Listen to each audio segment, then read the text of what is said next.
Welcome to Talking Giants player profiles and projections, brought to you by Captain Morgan. And today we are looking at Andrew Thomas and Brian Burns. But we're going to start with Andrew Thomas, Justin. 6'5", 320 pounds, franchise left tackle at 25 years old, going into year 5. You know, a year ago he signed the 5-year, $117 million contract with 67 guaranteed, most for an O lineman at this time that he signed. And while we were doing prep, Justin, I said to you, like, I could watch Andrew Thomas. I could look for Andrew Thomas stats all day. And I'm like, when he retires, it's going to be like just as sad as me for Eli Manning because of how good he is. And I got some stuff to show, like how much he is truly a difference maker on this offense. How old is he? 25. How long is he a Giant for? Till he's 30. Till 2029. And if you look at the way that the contracts are structured, like, good on Joe Shane. It's not backloaded at all. His 2024 cap hit's the highest that he's going to have until 2029, and then even the last 3 years, the Giants could get out of it. But there's going to be no need to get out of it because Andrew Thomas is going to be a New York Giant for a very, very, very long time, Bobby. The only unfortunate thing about Andrew Thomas really over the last 2-3 years is the times that he misses, and this is how you can really measure how valuable a football player is, Bobby. The time in which he misses feels like the worst times ever for the offense. Oh, it's night and day, Yeah. right? Like over the last season, they scored 11.4 points per game without him, 17.1 points per game with him. If you just go over the last 2 seasons together, it's 21.5 points per game with him and 11 over a 10-point difference over the last 2 years with him. What is it? The last 2 seasons without him? With versus without him, right? And you think about it, like he played all the Tommy DeVito starts, right? And you don't think a good amount of Tommy DeVito's success for a guy who takes so many sacks was happened because his blind side was totally taken care of. Even Tyrod too, for sure. Yeah, like I think he makes a huge difference, right? And the Giants have their best offensive player locked up, like you said, until he's 30 years old. And that's just an amazing feeling for the Giants, their QB, and their fans. Yeah. He's just good. I mean, it's gotten to a point. It's gotten to a point, man, where 2022, I feel like you really started to appreciate, like, damn, like, he's one of the best tackles and left tackles that year. And then 2023, he comes back, and Bobby, it's kind of getting to a point with Andrew Thomas. You watch all 22 every single week, and you do an online report, so you have to watch these guys. But it's gotten to a point where you almost forget that Andrew Thomas is out there. He's not a guy that has the ball in his hands. He's not a guy that's making a guy miss. You almost forget that he's out there. You want to know why? Because he just does his job. Just does his job. Yeah, absolutely, right? And even like last year, in a sense, last year was a down year for him, right? He gave up, in 10 games, he gave up 4 sacks, 1 QB hit, and 12 pressures. Right. And, the year before he gave up 3 sacks, 3 hits, and 15 pressures in 16 games. Right. Last year he was 15th in offensive tackle pass blocking efficiency, 7th for left tackles. Right. So 7th for left tackles in pass blocking efficiency was a down year for him, where the 2 years before him, he was 8th and 9th for total tackles and then 4th for all left tackles. And that doesn't include guys who have missed, like a guy like Terron Armstead is above him, a guy who, misses games, has missed games as well. So, he didn't have the dominant season that he did the year before, but he was still great and dominant, right? It's such a luxury to have your left tackle be a total lockdown, right? And I looked at the points per game differential with and without him. You look at DJ splits with and without him, and his sack rate goes up crazy without him. His interception rate is double without him, right? Like you look at, like DJ, the offense is it's 2 different players and 2 different offenses with and without him. And it starts with the athleticism, right? And it even showed up his rookie year, like the second half of his rookie year, where it's like, hey, man, you just need to trust your athleticism. You belong.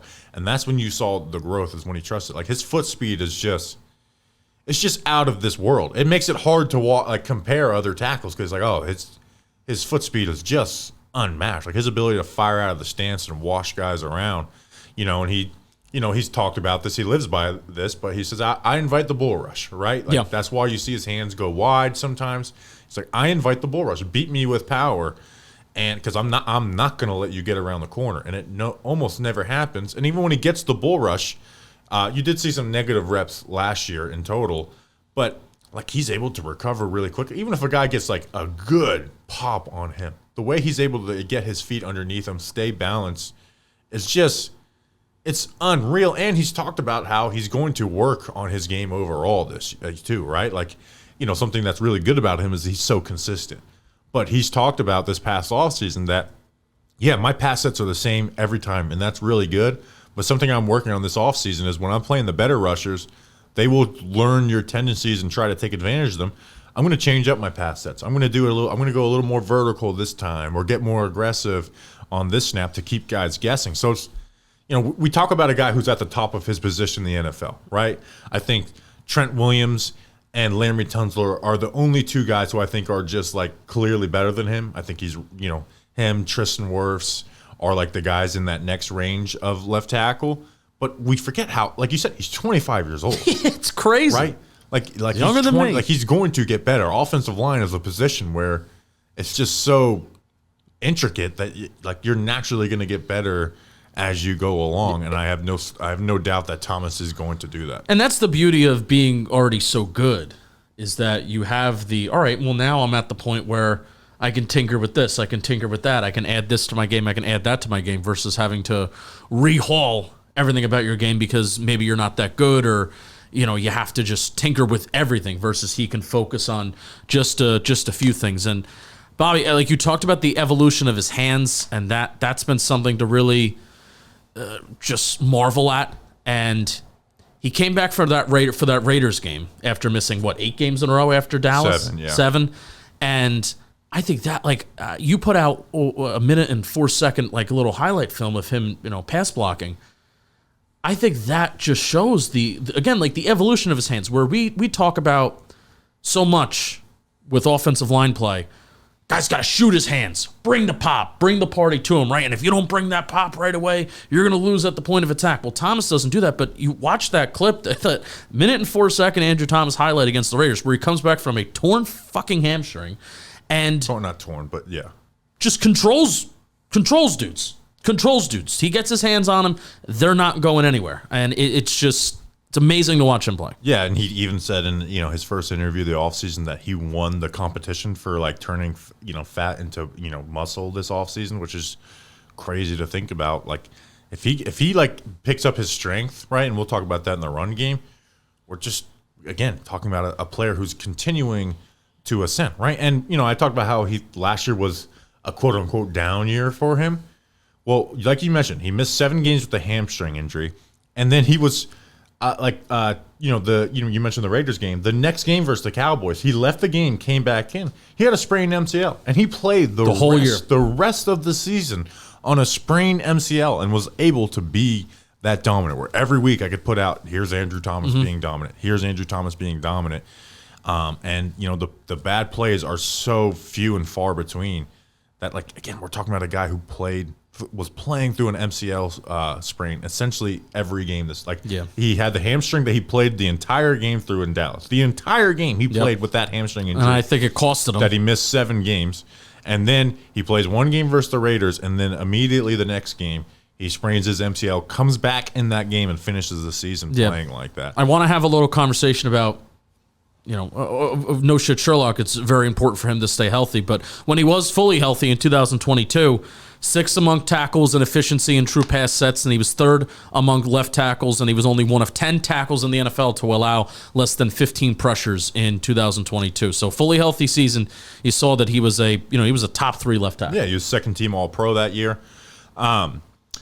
Let's talk about the run game though. So he isn't a dominating force because he sacrifices some push to be, balance and sustain blocks, which I'd prefer that. Which you saw some negative in that, but we talk about him adding strength because he doesn't have the natural power that a Trent Williams has, right? He just doesn't have that. He's not the biggest dude in the world. Yeah, he's not. He doesn't have that raw power that a Trent Williams has, but he does fire off with good knee bend, posture, no lean.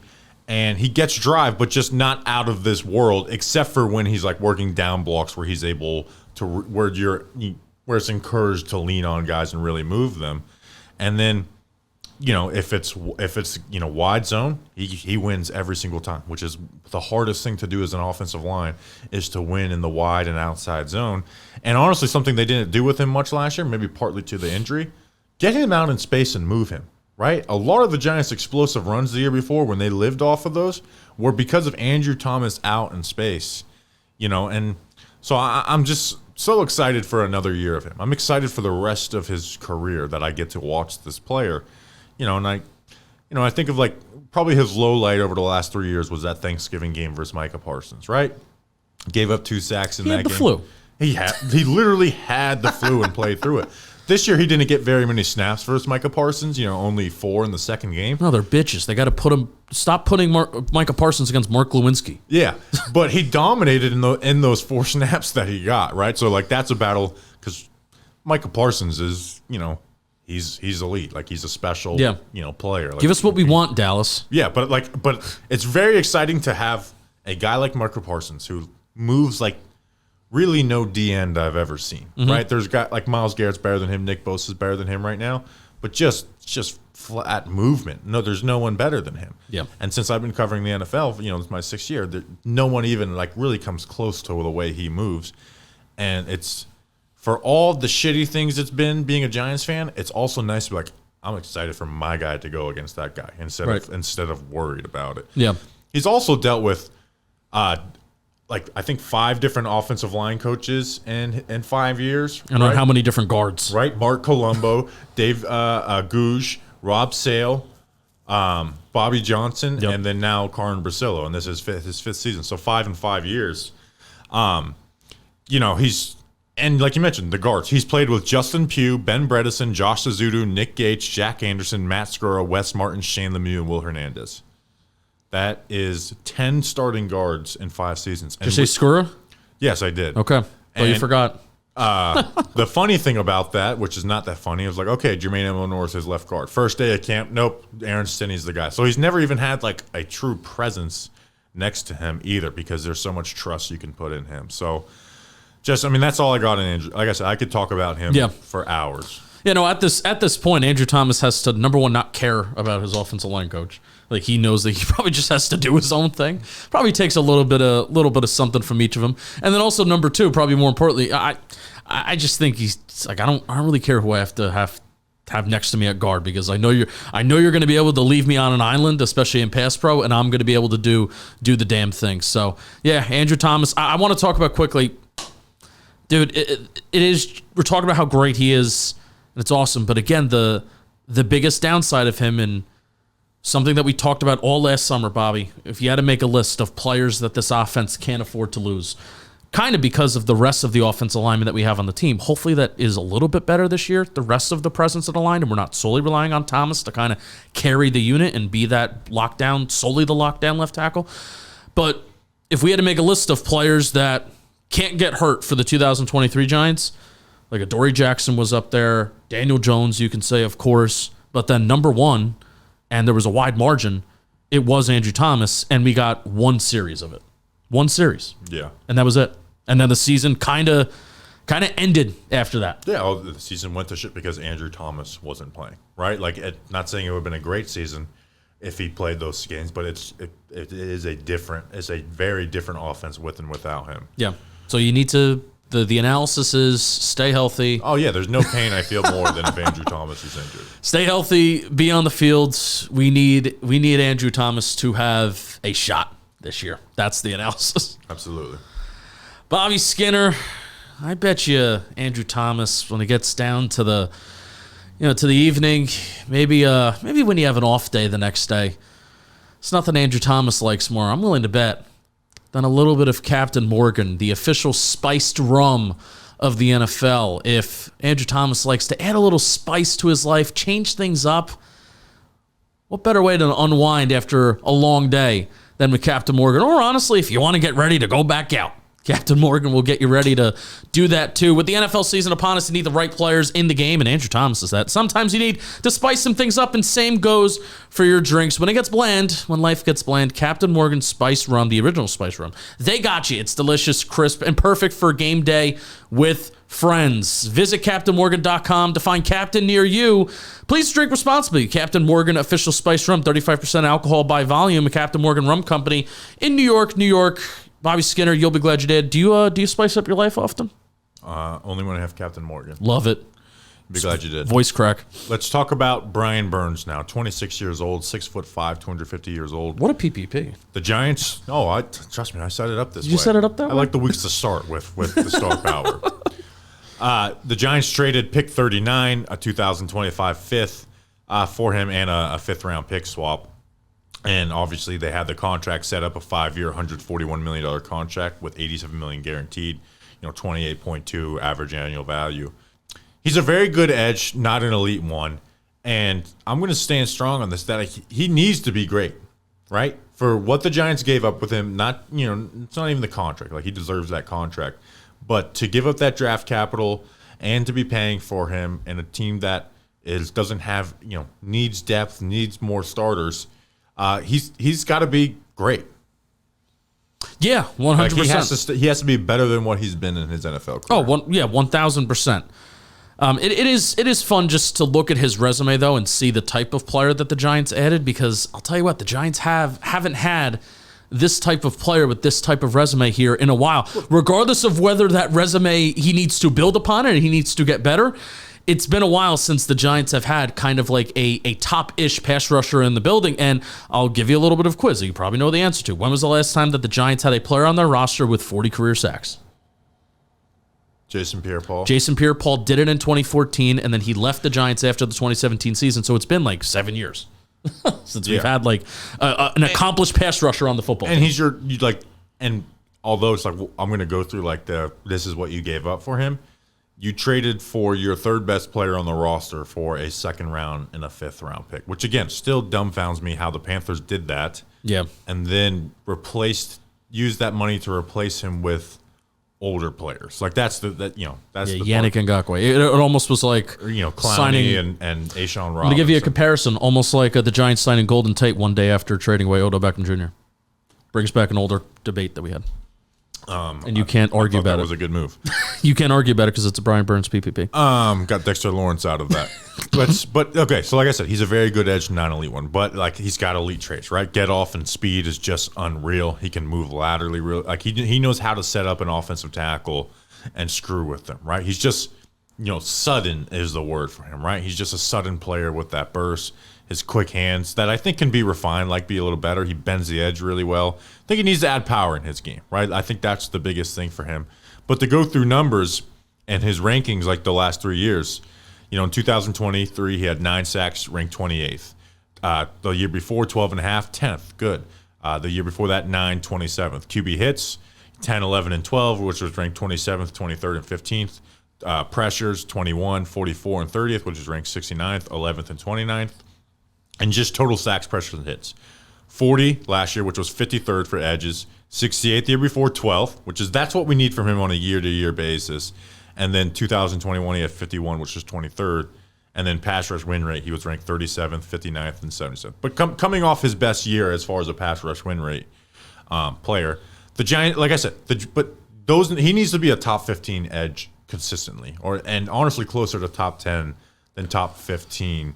For us to look back at this and say this was 100% worth it. Yeah, 100%. And I would say 2020 and 2022 were his two best seasons overall. What I did, 2020 was his second year, and then 2023, obviously this last year. So the last 4 years, I did his average ranking in pressures, hits, and win percentage.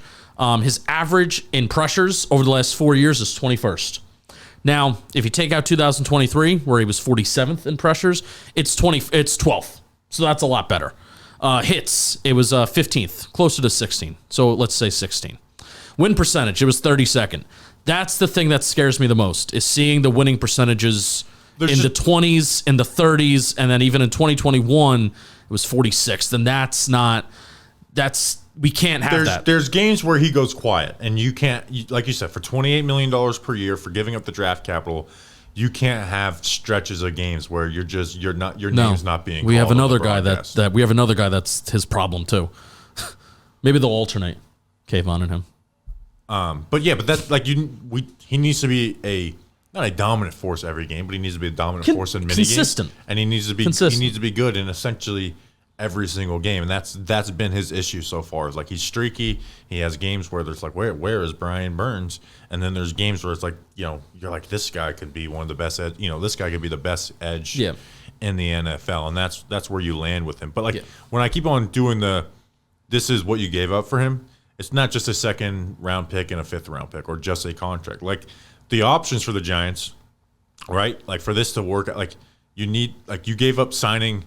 There's a couple different scenarios I looked at, right? And Hard Knocks has given us a good look into this, right? There's basically two scenarios because you gave the second round pick and you use that money. The Giants could have had Christian Wilkins, who they were interested in, Kool-Aid McKinstry with that second round pick, and kept their 2025 fifth round and then not did the fifth round pick swap. Or let's say they weren't going to go Christian Wilkins. They could have gotten Robert Hunt over John Runyon, who they were interested in, but went for $10 million more per year. You could have brought back Xavier McKinney. Then you could have also drafted Kool-Aid McKinstry, who the Giants liked and was there at that pick that the Giants traded to the Panthers. And you could have drafted Newman, which I know a lot of people wouldn't have liked it. I would have loved to draft Newman next to Xavier McKinney. Or if you felt like, hey, we got Xavier McKinney, we got Pinnock, we could have drafted a different player at this pick 47 if we don't need to fill that need. So it's not simply just, second and a fifth for Burns. Yeah, you do that 10 times out of 10. It's the fact that they gave up a big contract that they could have had in free agency or getting a better O-lineman and keeping a guy like McKinney and then the draft picks. Yeah, for sure. But I want to give Burns his props too, because there was a team in the Los Angeles Rams who we view as a very smart franchise. They have good process. They won a Super Bowl. They put together good rosters and they make good decisions. Of that one point, they were willing to give up 2 firsts and 1 second round pick for Brian Burns. That's the point that I keep going back to. Well, the Carolina Panthers as an unstable, bad franchise, and I think you really saw that in 2023, like with Brian Burns' overall kind of performance, maybe knowing where his road was headed, where maybe he's coming to New York and he is like a motivated Brian Burns. But there are around NFL circles, people have been talking about Burns for years, the possibility of the Carolina Panthers trading Burns for years, and they just never did it, waiting to break free from Carolina. And that is the thing that gives me hope, is that there were people around NFL circles that valued Brian Burns an absolute ton, and as they should, because top pass rushers, the guys that can get consistently 10 sacks every year, even if the rest of the stuff isn't great, but guys that get 10 sacks every year don't grow on trees, and that's what Brian Burns has, and that's what gives me hope for Brian Burns in New York. He's away from Carolina, shitty situation, he got paid, let's roll. Yeah, and like I said, that's why when you talk about the trade in a vacuum, like a second and fifth for Brian Burns is insane. That's insane value. The difference is the Rams are a team going for the Super Bowl. The Giants are a team that has a lot of holes and needs a lot of depth. Yeah. And you're not saying, you're not getting any other, like you could have gotten a Christian Wilkins, who's not the same player as Brian Burns, but a really damn good one and a better in the run game, right? And that's Brian Burns has been inconsistent as a run defender, right? Like you see flashes of great plays, but like he needs to be more consistent playing the edge and being engaged on a down-to-down basis. Yeah, for him. It's kind of crazy how some of the critiques, at least from a statistical standpoint, right? I'm sure their play is different in a lot of ways, but the things that we're saying about Burns is kind of similar to what we're going to be saying about Kayvon Thibodeau in our next PPP, where, hey, my challenge for Kayvon is going to be to turn into what Brian Burns has been. Right. But still, this is a guy in Brian Burns that despite some of the things that we're saying, like, and I think we're saying, hey, just look out for this, look out for that. Brian Burns is still a guy the last 3 years that's been in the teens and tackles for loss, and he's been, 9, 8, and then 10 plus sacks the last 3 years. So this is a guy that forces negative plays. It's just that we want he's our third best player in my opinion. Down in and down out consistency to certainly be there. Yeah, and like you said, he's the third best player on the team for a second and a fifth round pick. That's really good value, and especially when they thought that they were going to have to give up at least 2 seconds to get this deal done to get it for a second and a fifth. It's just, hey, be a dominant player for the Giants. All right, another trivia. And we're not, and it's not like he's always had a low double team rate, right? Yeah, that's the thing. We're not. It's not like now he's not going to get that, right? Now he gets the free stop. Well, Carolina lined him up wide and allowed him to do things. So I think schematically it's going to be pretty similar to what he had in Carolina, but like you said, It was a bad situation. If he's more, will he be more engaged? He wanted to get in paid. This, Yeah. In this new situation, like you said, in a situation that very bad team, the Giants haven't been good, but a team that like didn't want to pay him, right? Right. So Giants did. Let's do a trivia. Since the last 10 years, so since 2014, what season player has the most QB hits? That's not a sentence, but you understand what I'm asking. no, I don't actually. What player has the most QB hits in a season? That's a sentence. Since 2014. Brian Burns. No, I'm talking for the Giants, excuse me. Oh, Leonard Williams. Leonard Williams, Yeah, 2000, that's easy. 2020 with 30. Dexter Lawrence had 28 in 2022. JPP 28 in 2011, and then Marcus Golden 27 in 2019. I went down to Marcus Golden for a specific reason, because I like him. Justin Tucker's down at 23, at Olivier Vernon at 23, and then JPP at 21 in 2014. So that's top 10 QB hit season since 2014. Brian Burns has to join this list. And this is from Pro Football Reference, by the way, too. That counts sacks as QB hits. Brian Burns has to join this list 100%. And I think he has to be in between Justin Tuck, who had 23 in 2013, and Marcus Golden, who had 27 in 2019. I'm not expecting like 30. And he's been someone that's been between 20, like literally between 20 and 23 for his career. And I think give me a couple more than that. Yeah. And I'm thrilled. Absolutely. All right, that's an episode. We will see you guys tomorrow. Until then, let's go Big Blue.